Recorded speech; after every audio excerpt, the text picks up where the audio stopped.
Hi, everyone. Professor Sackett-Taylor here. I just wanted to make a video to give you some feedback on your reflections from week one. It sounds like so many of you had really memorable experiences. I'm glad to hear that many of your projects were so hands-on and made you start thinking about how these organizations work and approach the work, but also what more can be done. So, what I thought might be helpful as we're, sliding into week two, thinking about week three coming up, is to really highlight some of the questions that came up in your reflections so that maybe it gives you some inspiration on how you're going to hone in on the research that you want to do for Kirka. So, a lot of had some like broad questions about how nonprofit work is done and the impact of policy, and specifically like political infrastructure and how that impacts nonprofit work. Um, and some of you, were really interested in like how nonprofits secure their funding and their supplies. And also like why the grant process can sometimes take so long to secure funding.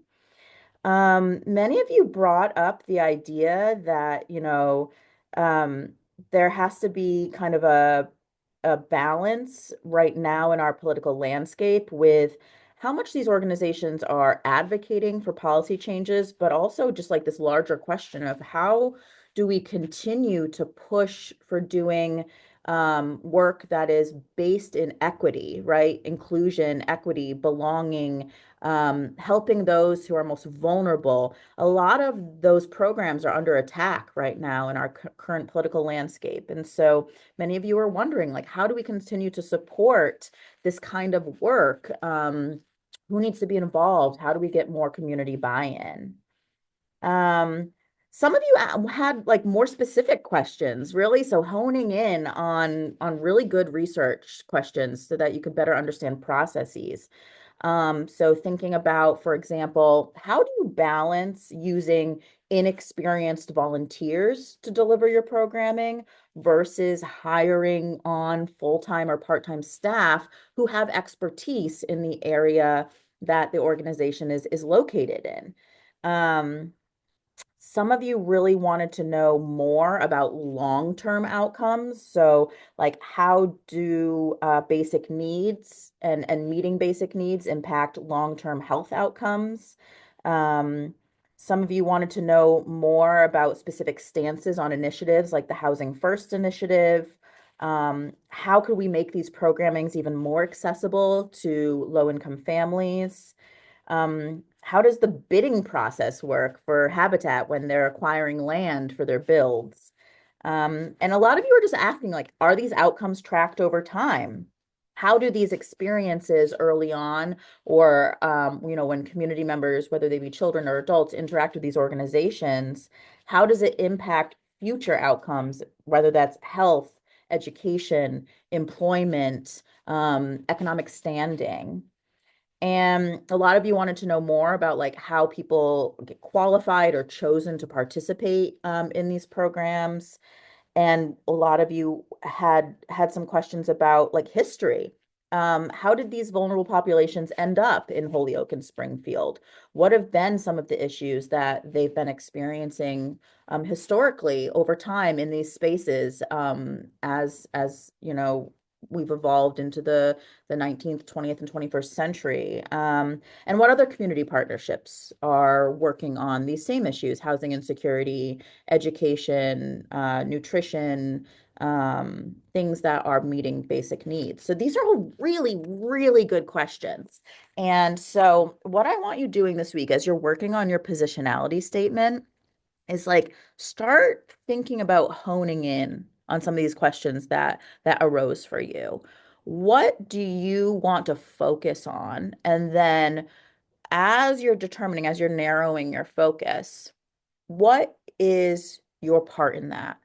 How do you relate to that specific question, or set of questions? What about your lived experiences, your identity, might have led you to certain beliefs or values surrounding this issue? what is important for you to acknowledge in terms of institutional, historical discrimination and barriers set up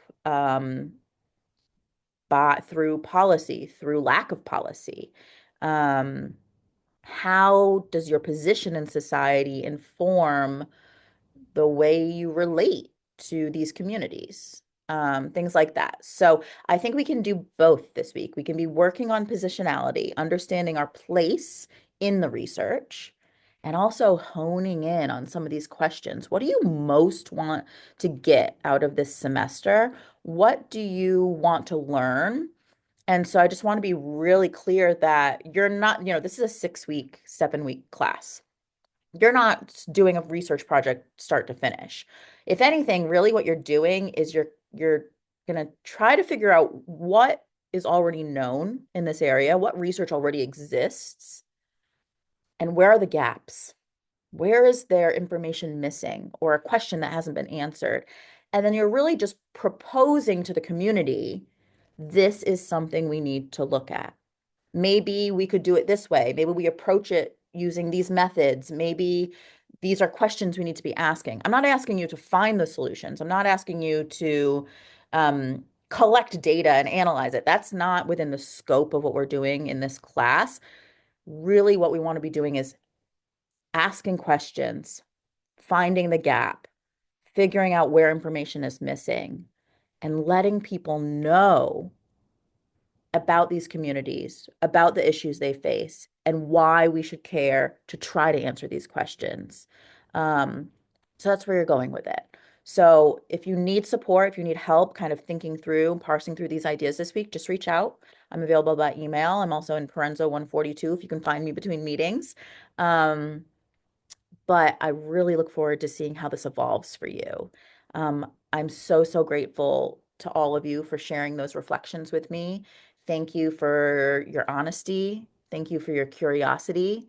Thank you for your bravery. Thank you for in some ways, stepping out of your comfort zone and trying something new. Um, I can already tell that you're learning. So win. It's a positive experience so far.